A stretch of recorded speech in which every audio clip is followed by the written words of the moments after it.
தேவர்களில் உமக்கொப்பானவர் யார்? வானத்திலும் பூமியிலும் உமக்கொப்பானவர் யார்? கர்த்தாவே, தேவர்களில் உமக்கொப்பானவர் யார்? வானத்திலும் பூமியிலும் உமக்கொப்பானவர் யார்? உமக்கொப்பானவர் யார்? உமக்கொப்பானவர் யார்? வானத்திலும் பூமியிலும் உமக்கொப்பானவர் யார்? வானத்திலும் பூமியிலும் உமக்கொப்பானவர் யார்?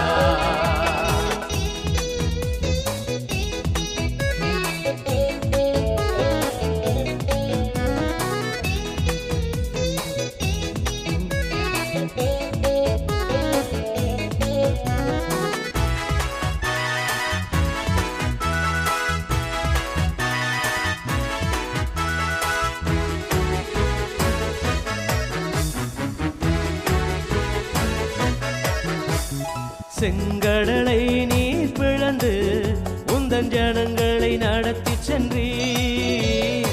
செங்கடலை நீர் பிளந்து உந்தன் ஜனங்களை நடத்தி சென்றீர். நீர் நல்லவர், சர்வ வல்லவர், என்றும் வாக்கு மாறாதவர். நீர் நல்லவர், சர்வ வல்லவர், என்றும் வாக்கு மாறாதவர். உமக்கொப்பானவர் யார்? உமக்கொப்பானவர் யார்? வானத்திலும் பூமியிலும் உமக்கொப்பானவர் யார்? வானத்திலும் பூமியிலும் உமக்கொப்பானவர் யார்?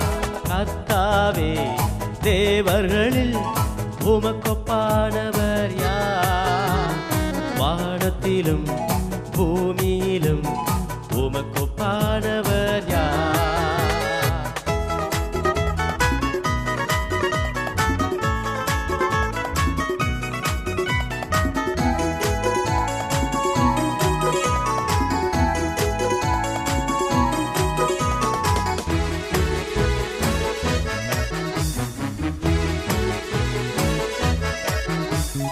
தூதர்கள் உண்ணும் உணவால் உந்தன் ஜனங்களை போஷித்தீரே.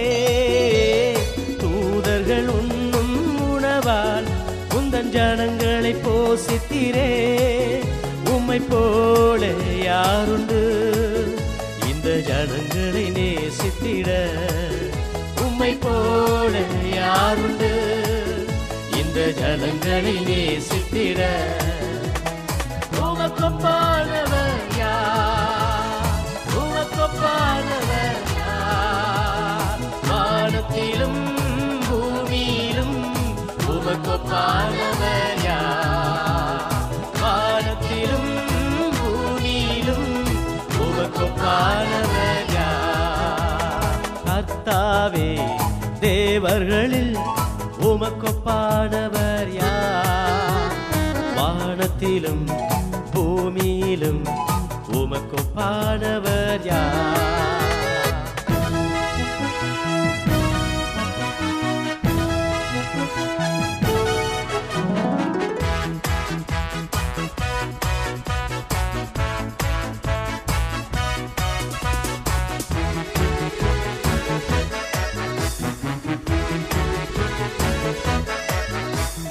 கண்மலையை நீர் பிளந்து உந்தன் ஜனங்களின் தாகம் தீர்த்தீ.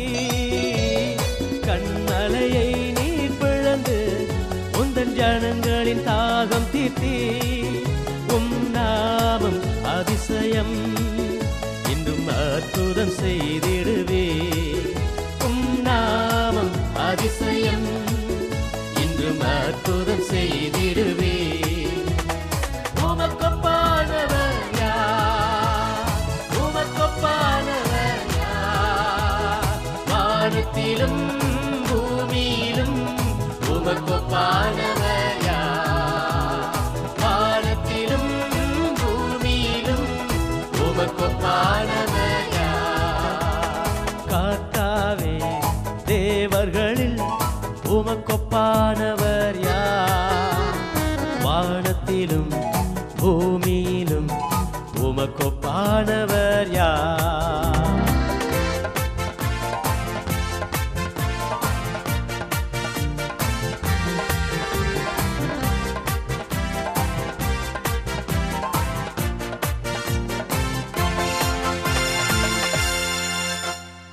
கிறிஸ்துவுக்குள் அன்பான கர்த்தருடைய பிள்ளைகளே, உங்கள் யாவரையும் ஆண்டவராகிய இயேசு கிறிஸ்துவின் ஈடு இணையற்ற பரிசுத்த நாமத்தினாலே ஆசீர்வதிக்கிறேன், வாழ்த்துகிறேன்.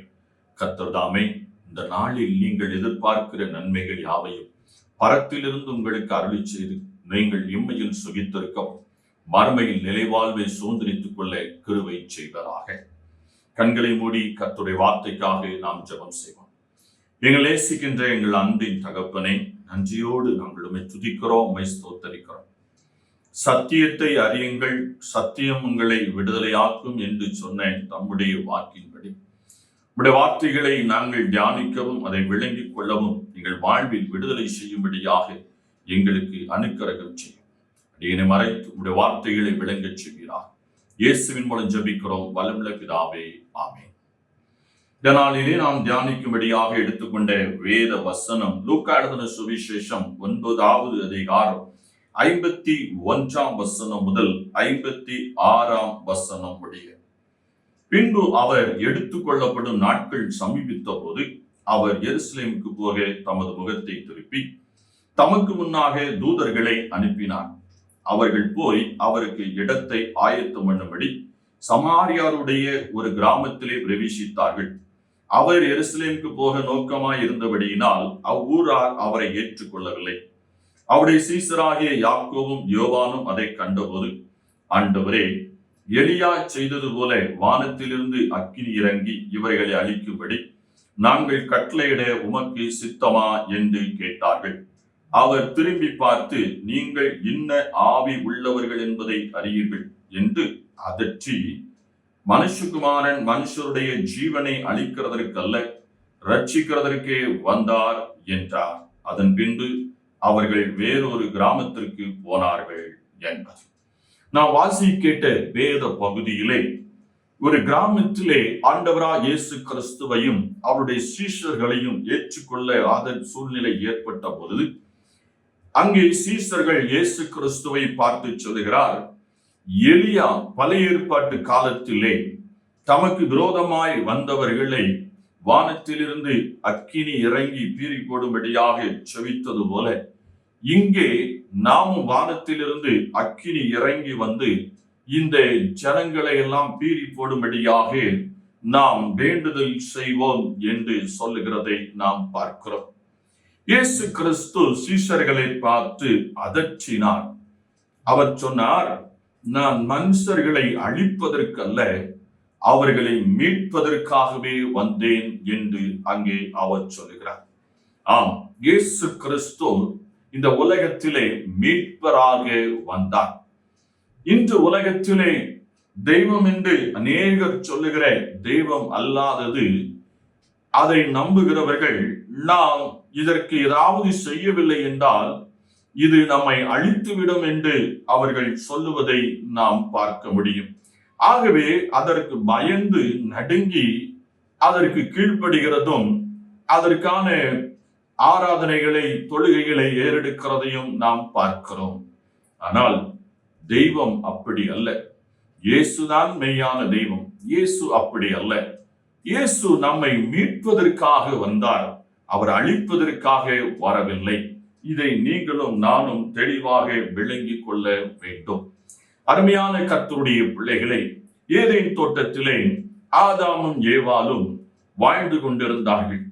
அவர்கள் புசிக்க கூடாது என்று தேவன் சொன்ன விருட்சத்தின் கனியை புசித்தார்கள். ஆகவே அவர்கள் தன்னுடைய ஆத்துமாவிலையும் ஆவியிலையும் மரித்த நிலைக்கு போய்விட்டார்கள். மனிதன் சரீரத்தில் ஒரு மரணத்தை சந்திக்கின்றான், ஆவியில் ஒரு மரணத்தை சந்திக்கின்றான், ஆத்துமாவில் ஒரு மரணத்தை சந்திக்கின்றான். இந்த சரீரம் என்பது மரித்து நிரந்தரமாக மண்ணோடு மண்ணாக போய்விடுகிறது. இதற்கு இனி ஜீவன் இல்லை. ஆனால் நம்முடைய உள்ளான மனிதனா இருக்கிற ஆவி ஆத்துமாவுக்கு ஜீவன் உண்டு. அது ஒரு காலமும் அழியாதது. அது ஒன்று நித்தியத்திற்குள் சென்று தேவனோடு கூட வாழும். இல்லை என்றால் பாதாளத்தில் சென்று பின் நாட்களிலே நியாய தீர்ப்புக்கு பின்பு அக்கினி கடலிலே தள்ளப்பட்டு நரகத்தில் அக்கினியில் வேகாதிருக்கும். இதுதான் நிலைப்பாடு. அப்போ ஆண்டவராய் இயேசு கிறிஸ்து இந்த உலகத்தில் வந்தது எதற்கு என்றால், எந்த ஒரு மனிதனும் சரீரத்தில் மரிக்கும் முன்பாக அவன் தன் ஆத்துமாவிலும் ஆவியிலும் உயிரோடு இருக்க வேண்டும் என்பதுதான் அவருடைய பிரதான நோக்கம். ஆவியிலும் ஆத்துமாவிலும் உயிரோடு இருந்து ஒரு மனிதன் மரித்தால் அவன் நித்தியத்திற்குள் பிரவேசித்து விடுவான். ஒரு மனிதன் ஆவியிலும் ஆத்துமாவிலும் மரித்த நிலையில் சரீரத்தில் மரணத்தை சந்தித்தால் அவன் பாதாளத்துக்கு போய் நரகத்துக்கு போய்விடுவான். ஆகவே இயேசு கிறிஸ்து சரீரம் மரணத்தை சந்திப்பதற்கு முன்பாகவே அந்த மனுஷனுடைய ஆத்துமாவை ஆவியை அவர் உயிர்ப்பிக்கும்படியாக இந்த உலகத்திற்கு வந்தார். எல்லா மனுக்குலமும் மீட்கப்பட வேண்டும், ஒருவர் கூட கெட்டு போக கூடாது என்பது அவருடைய திட்டமாக இருக்கிறதை நாம் பார்க்கிறோம். வேதம் அப்படிதான் சொல்லுகிறது. வேதம் என்ன சொல்லுகிறது என்றால், நாம் லூக்கா எழுதின சுவிசேஷம் 19வது அதிகாரம் 10வது வசனம், இழந்து போனதை தேடவும் ரட்சிக்கவுமே மனுஷகுமாரன் வந்திருக்கிறார் என்றார். இழந்து போனதை தேடவும் ரட்சிக்கவுமே மனுஷகுமாரன் இந்த உலகத்திற்கு வந்தார் என்று சொல்லி நாம் பார்க்கிறோம். யோவான் 3ஆம் அதிகாரம் 17ஆம் வசனம் சொல்லுகிறது, உலகத்தை ஆக்கினைக்குள்ளாக தீர்க்கும்படி தேவன் தம்முடைய குமாரனை உலகத்தில் அனுப்பாமல் அவராலே உலகம் ரட்சிக்கப்படுவதற்காகவே அவரை அனுப்பினார். அப்ப இயேசு கிறிஸ்துவை குறித்து நீங்களும் நானும் ஒரு காரியத்தை நன்றாக விளங்கிக் கொள்ள வேண்டும். இயேசு கிறிஸ்து இந்த உலகத்தை ஆக்கினைக்குள்ளாக தீர்க்கவும் வரவில்லை. இந்த உலகத்தில் வாழுகிறதான மனுக்குலத்தை அவர் அழிப்பதற்காகவும் வரவில்லை, அவர்களை மீட்பதற்காகவே வந்தார். இந்த உண்மையை நீங்களும் நானும் நன்றாக விளங்கிக் கொள்ள வேண்டும். கிறிஸ்துவுக்குள் வாழுகிறேன் என்று சொல்லுகிறேன் நாம் யாருடைய அழிவையும் யாருடைய கஷ்டத்தையும் யாருடைய துன்பத்தையும் துயரத்தையும் விரும்புகிறவர்களாக இருக்க மாட்டார்கள். இதுதான் உண்மையான கிறிஸ்தவர்களுடைய நிலைப்பாடு. யாராவது ஒருவர் அழிய வேண்டும், அது யார் வேண்டும் என்னாலும் இருக்கலாம், குடும்பமா இருக்கலாம், இல்லை என்றால் வெளியிடத்து மனிதர்களாக இருக்கலாம். யாராவது ஒருவர் அழிய வேண்டும் என்கிற ஒரு நிலைப்பாட்டை ஒரு மனிதன் ஒரு மனுஷி எடுப்பார்கள் என்றால் அவர்களுக்குள் கிறிஸ்து இருக்க மாட்டார். ஏனென்றால் கிறிஸ்து எல்லா மனிதர்களையும் எல்லா மனுஷிகளையும் மீட்பதற்காகவே இந்த உலகத்திற்கு வந்தார். இதை நீங்களும் நானும் நன்றாக விளங்கி கொள்ள வேண்டும். அநேக நேரங்களிலே நாம் இதை புரிந்து கொள்வதில்லை. இங்கே மனிதனுடைய வாழ்விலே சரீரத்திலே ஆவி ஆத்துமா சரீரம் என்ற ஒரு நிலைப்பாடு இருக்கிறது. இந்த மூன்றும் மரணத்தை தழுவக்கூடியதுதான். ஆனால் இதில் சரீரம் மட்டுமே நிரந்தர மரணத்தை தழுவக்கூடியது, அது அழிவுக்குரியது. ஆவியும் ஆத்துமாவும் அழியாதது. அப்போ ஏதேன் தோட்டத்தில் கீழ்ப்படியாமல் போன பொழுது அங்கே முதலாவது மரித்தது ஆவியும் ஆத்துமாவும் தான். ஆகவே அந்த ஆவியும் ஆத்துமாவையும் உயிர்ப்பிக்கும்படியாக தான் இயேசு கிறிஸ்து இந்த உலகத்திற்கு வந்தார். அப்போ ஆத்துமாவும் ஆவியும் உயிரோடு இருக்க வேண்டும் என்று சொன்னால், ஆவி என்று சொன்னால் அது தேவனோடு இணைந்திருக்கிற ஒரு பகுதியாக இருக்கிறது. தேவன் ஆவியில் தான் இணைகிறார். ஆவி என்று சொன்னால் வேத வசனம். ஏனென்றால் வேத வசனங்கள் எல்லாம் ஆவியானவர், அதாவது பரிசுத்த ஆவியானவரால் கொடுக்கப்பட்டிருக்கிறது. இந்த வேத வசனங்கள் எல்லாம் பரலோகத்திலிருந்து பிதாவினால் இயேசு கிறிஸ்துவுக்கு கொடுக்கப்பட்டது. பின் நாட்களிலே பரிசுத்த ஆவியானவருடைய துணை கொண்டு பரிசுத்தவான்கள் இதை எழுதி வைத்திருக்கிறார்கள். அப்போ ஆவி உயிர்ப்பிக்க வேண்டும் என்று சொன்னால் வசனம் தேவை, வார்த்தை தேவை. கர்த்தருடைய வார்த்தையின்படி நடக்கின்ற பொழுது, கர்த்தருடைய வார்த்தைக்கு நாம் செவி கொடுக்கின்ற பொழுது நம்முடைய ஆவியிலே நாம் உயிர்ப்பிக்கப்படுகிறோம். அதாவது ஆவியிலே தேவனோடு நாம் இணைகிறோம், பிதாவோடு கூட இணைகிறோம். ஏதேன் தோட்டத்திலே துண்டிக்கப்பட்ட அந்த தொடர்பு இங்கே ஆவியிலே மீண்டும் தொடர ஆரம்பிக்கிறது. ஆவியிலே அந்த தொடர்பு ஏற்படுகின்ற பொழுது ஆத்துமாவும் உயிர்ப்பிக்கப்படுகிறது. ஏனென்றால் ஆவியின் வழியாகத்தான் பரலோகத்தில் இருக்கிற செய்திகள், அதாவது வேத வாக்கியத்தில் இருக்கிற ரகசியங்கள், வேத வாக்கியங்களின் மகத்துவங்கள் எல்லாம் ஆத்துமாவுக்கு சொல்லப்படுகிறது. ஆத்துமா இவைகளை கேட்கின்ற பொழுது அது உயிர்ப்பிக்கப்படுகிறது. உயிர்ப்பிக்கப்பட்டு அது ஆவி சொல்லுகிற தேவனுடைய வார்த்தைக்கு இந்த சரீரத்தை கீழ்ப்படுத்துகிறதா இருக்கிறது. அப்படி இந்த சரீரத்தை கீழ்ப்படுத்துகின்ற பொழுது அந்த மனிதன், அந்த மனுஷி கிறிஸ்துவுக்குள்ளாக வாழுகிறார்கள். கிறிஸ்துவுக்குள்ளாக வாழுகிறார்கள். இந்த ஒரு செய்கையை இந்த பூமியிலே மனுக்குலத்தில் நிறைவேற்றுவதற்காகத்தான் கிறிஸ்து இயேசு இந்த உலகத்திற்கு வந்தார். அப்படியானால் அவர் இங்க என்ன சொல்லுகிறார்? நான் அழிக்க வரவில்லை, உயிர்ப்பிக்க வந்திருக்கிறேன், மீட்க வந்திருக்கிறேன் என்று சொல்லுகிறார். அப்படியானால் எந்த ஒரு மனிதனும் சரீரத்தில் மரிக்கும் முன்பாக அவன் ஆவியிலும் ஆத்துமாவிலும் உயிர்ப்பிப்பதுதான் கிறிஸ்துவினுடைய வேலையாக இருக்கிறது. பாவத்து நிமித்தம் மரித்து போன அந்த ஆவி ஆத்துமாவும் கிறிஸ்து இயேசுவினாலே பாவ மன்னிப்பை நமக்கு கொடுக்கிறதாக இருக்கிறது. கிறிஸ்து இயேசு உங்களுக்காகவும் எனக்காகவும் கல்வாரி சிலுவையிலே பாவ மன்னிப்பை நிறைவேற்றிவிட்டார். அவர் நிறைவேற்றிவிட்டபடியினாலே இயேசுவை விசுவாசித்து இனி நான் பாவம் செய்வதில்லை என்று முடிவு எடுத்து அவருடைய வார்த்தைக்கு கீழ்ப்படியும் பொழுது, அவருடைய வார்த்தைக்கு கீழ்ப்படிகின்ற பொழுது நாம் பரிசுத்த ஆவியானவரால் நடத்தப்படுகிறோம். பரிசுத்த ஆவியானவரால் நடத்தப்படுகிறோம். அப்படி நாம் பரிசுத்த ஆவியானவரால் நடத்தப்படுகின்ற அதே வேளையில் நாம் செய்கின்ற காரியங்கள் எப்படி இருக்கும் என்று சொன்னால், நாம் எப்படி பரிசுத்த ஆவியானவரை பெற்றுக்கொண்டு ஆவியிலும் ஆத்துமாவிலும் உயிர்ப்பிக்கப்பட்டிருக்கிறோமோ இதே நிலையை இந்த பூமியில் இருக்கிற ஒவ்வொருவரும் அடையும்படியாக அவர்களுக்காக ஜெபிப்பார்கள். அவர்களுக்காக கர்த்தருடைய சமூகத்திலே காத்திருப்பார்கள்.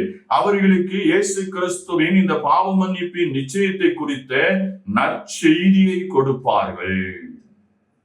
எனக்கு அருமையான கர்த்தருடைய பிள்ளையே, நாமோ கிறிஸ்துவை அறிந்திருக்கிறோம்.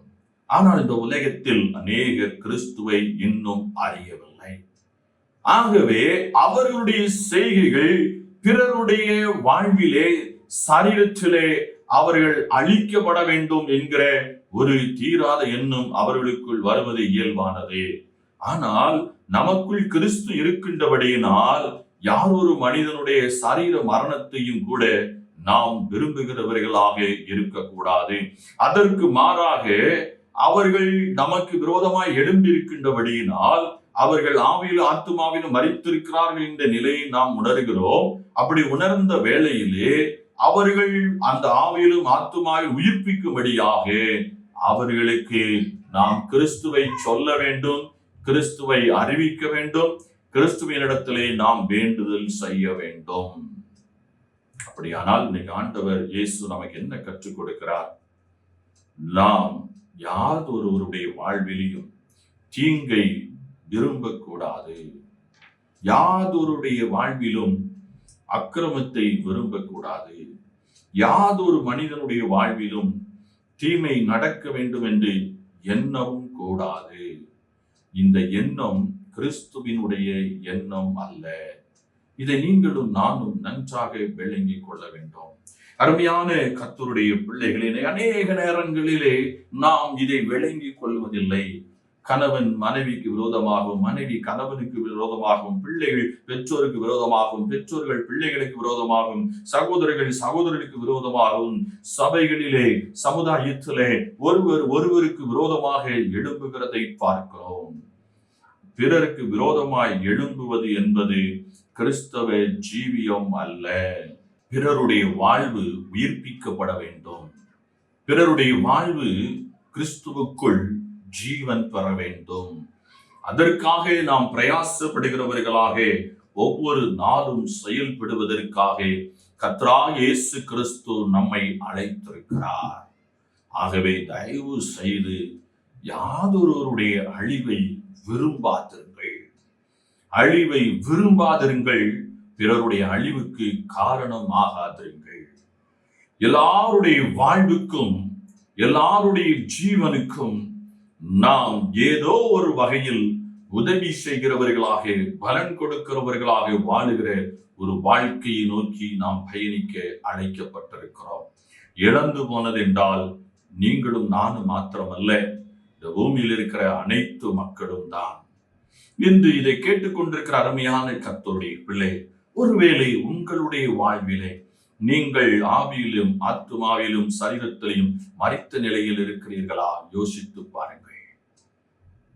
ஒருவேளை அப்படி இருப்பீர்கள் என்றால் ஆண்டவர் சொல்கிறார், நீங்கள் என்னை விசுவாசிங்கள், என்னை நோக்கி பாருங்கள், என்னை நோக்கி பார்த்து என்னை விசுவாசித்து என் வார்த்தையை கை கொள்ளுங்கள். அப்பொழுது நீங்கள் உங்கள் ஆவியிலே உயிர்ப்பிக்கப்படுவீர்கள், உங்கள் ஆத்துமாவிலே உயிர்ப்பிக்கப்படுவீர்கள், உங்கள் சரீரத்திலையும் நீங்கள் ஜீவனை பெற முடியும். நியாய தீர்ப்பு நாளிலே சரீரம் ஆக்கினைக்குள்ளாக தீர்க்கப்படாதபடிக்கு அது மண்ணோடு மண்ணாக போய்விடும். அதே வேளையில் ஆத்துமாவும் ஆவையும் ஆக்கினைக்குள் தீர்க்கப்படாதபடி நித்தியத்தை அடையும். இதை நீங்களும் நானும் விளங்கிக் கொள்ள வேண்டும். இந்த நித்திய வாழ்வுக்கென்றுதான் நாம் எல்லாரும் அழைக்கப்பட்டிருக்கிறோம். அதை நோக்கிதான் நாம் பயணித்துக் கொண்டிருக்கிறோம் என்பதை நீங்களும் நானும் விளங்கி கொண்டு அதற்கேற்ற ஒரு கிறிஸ்தவ ஜீவியத்தை நாம் ஜீவிக்கும் பொழுது கர்த்தருடைய ஆசீர்வாதத்தை நாம் பரிபூர்ணமாய் பெற்றுக் கொள்ள முடியும். கர்த்தர் தாமே உங்களை ஆசீர்வதிப்பாராக. ஆமென். ஜெபம் பண்ணுகிறோம். எங்களை சீக்கிர எங்கள் அன்பின் ஆண்டவரே, நன்றியோடு நாங்கள் உம்மை துதிக்கிறோம், ஸ்தோத்திரிக்கிறோம். இந்த நாளிலே நாங்கள் தியானித்தது போல எல்லா மனுக்குலத்தையும் மீட்கும்படியாக, எல்லாருடைய ஆவி ஆத்துமாவையும் உயிர்ப்பிக்கும்படியாக நீர் இந்த உலகத்திற்கு வந்திருக்கிறேன். உம்முடைய பிள்ளைகள் என்று சொல்லுகிற நாங்களும் அவ்விதமாகவே பிறருடைய வாழ்வை உயிர்ப்பிக்கிறவர்களாக, பிறருடைய வாழ்விலே ஜீவன் உண்டாயிருக்கும்படியாக நாங்கள் இந்த உலகத்திலே வாழ்வதற்கு நீர் எங்களுக்கு கிருபை பாராட்டும்படியாக நாங்கள் ஜெபிக்கிறோம். அப்பா தகப்பனே, ஒருவேளை இந்த செய்தியை கேட்டுக்கொண்டிருக்கிற பிள்ளைகளுடைய வாழ்விலேயே ஆவியிலும் ஆத்துமாவிலும் மரணம் சம்பவித்திருக்கும் என்று சொன்னால், தூய ஆவியானவர் இந்த வேளையில அவர்களோடு இடைப்பட்டு ஆவியிலும் ஆத்துமாவிலும் உயிர்ப்பிக்கப்படுவதற்கு கர்த்தர் உதவி செய்வீராக. பிறரை மன்னிக்க, பிறரை நேசிக்க, பிறருடைய வாழ்விலே ஒளியேற்றி வைக்கிற ஒரு உன்னதமான ஜீவியத்திற்குள் ஒவ்வொருவரும் கடந்து செல்லும். ஒருவேளை கடந்த வேளையிலே பிறருடைய தீமைக்காக, அழிவுக்காக ஆண்டவரே அவர்கள் பிரயாசப்பட்டிருக்கலாம், இருதயத்திலே சிந்தித்திருக்கலாம். இந்த வேளையிலே தயவாக அதை மன்னித்தருகிறார். இருவை கூர்ந்து அவருக்கு இரக்கமாக பூமியில எல்லாரும் மீட்கப்படுவதற்கு நாங்கள் ஒரு பாத்திரமாய் ஜீவிக்க முயற்சி. உம்முடைய பாதம் இருக்கிற ஒவ்வொரு பிள்ளைகளுடைய குடும்பங்களையும் ஆசீர்வதிக்கிறார். உண்மையிலே ஆண்டவரே சகல நன்மைகளையும் பெற்றுக்கொண்டு சுகித்திருக்கிறோம். வரவே நிறைவாழ்வை பெற்றுக்கொள்ள கிருபைதான். இயேசுவின் மூலம் ஜெபிக்கிறோம் வல்லமையுள்ளவராகவே. ஆமென்.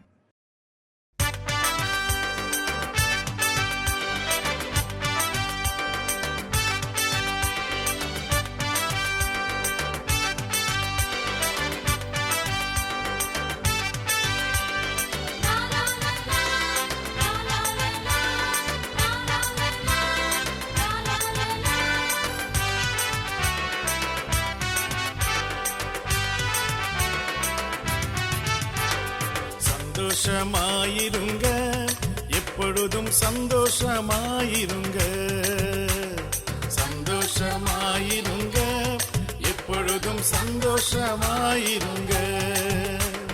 உயர்வானாலும் தாழ்வானாலும், உயர்வானாலும் தாழ்வானாலும் சர்வ வல்ல தேவன் நம்மோடு இருக்கிறார், சர்வ வல்ல தேவன் நம்மோடு இருக்கிறார். சந்தோஷமாயிருங்க, எப்பொழுதும் சந்தோஷமாயிருங்க, சந்தோஷமாயிருங்க, எப்பொழுதும் சந்தோஷமாயிருங்க.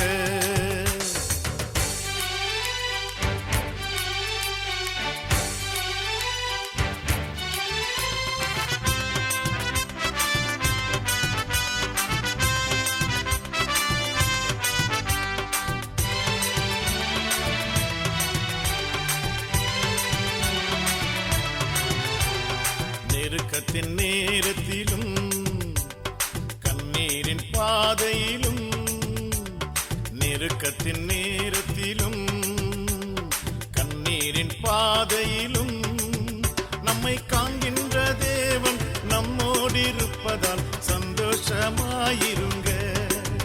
நம்மை காண்கின்ற தேவன் நம்மோடு இருப்பதால் சந்தோஷமாயிருங்க. சந்தோஷமாயிருங்க, எப்பொழுதும் சந்தோஷமாயிருங்க. சந்தோஷமாயிருங்க, எப்பொழுதும் சந்தோஷமாயிருங்க.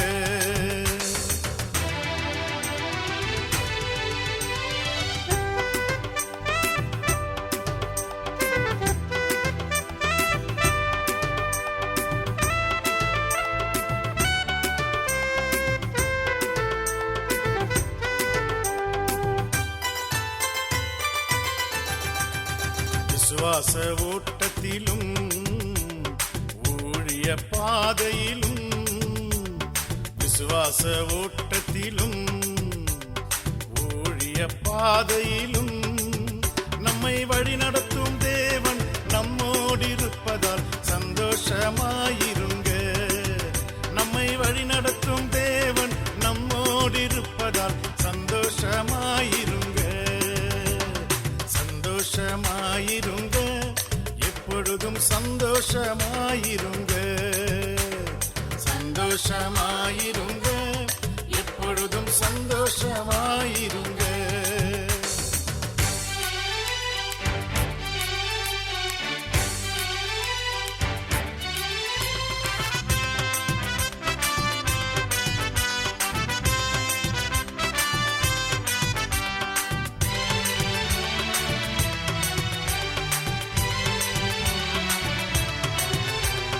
தோல்விகள் வந்தாலும் நஷ்டங்கள் வந்தாலும், தோல்விகள் வந்தாலும் நஷ்டங்கள் வந்தாலும் நமக்கு ஜெயம் கொடுக்கும் தேவன் நம்மோடு இருப்பதால் சந்தோஷமாயிருங்க. நமக்கு ஜெயம் கொடுக்கும் தேவன் நம்மோடு இருப்பதால் சந்தோஷமாயிருங்க. சந்தோஷமாயிருங்க, எப்பொழுதும் சந்தோஷமாயிருங்க. சந்தோஷமாயிருங்க, எப்பொழுதும் சந்தோஷமாயிருங்க.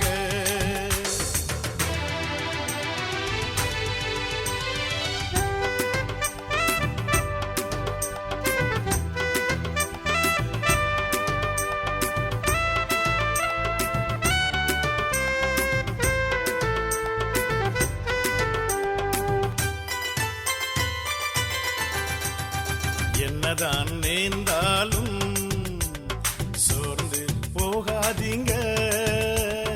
என்னதான் நேர்ந்தாலும் சோர்ந்து போகாதீங்க. நம்மை அழைத்த தேவன் கைவிட மாட்டார், சந்தோஷமாயிருங்க. நம்மை அழைத்த தேவன் கைவிட மாட்டார், சந்தோஷமாயிருங்க. சந்தோஷமாயிருங்க, எப்பொழுதும் சந்தோஷமாயிருங்க.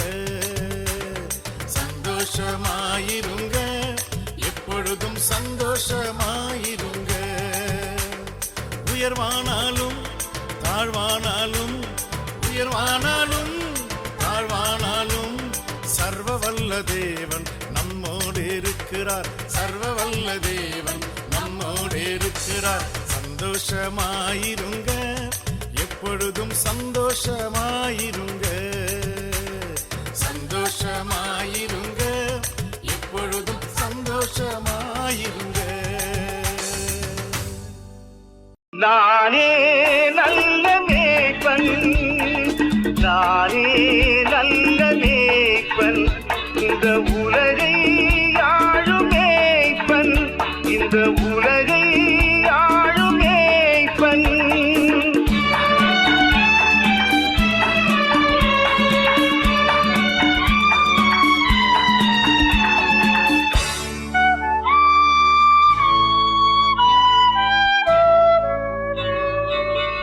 மந்தை மேய்க்கும் மேய்ப்பனாய், இசையான மைந்தனாய். மந்தை மேய்க்கும் மேய்ப்பனாய், இசையான மைந்தனாய். இதை நீக்கும் நேசனாய், இதை நீக்கும்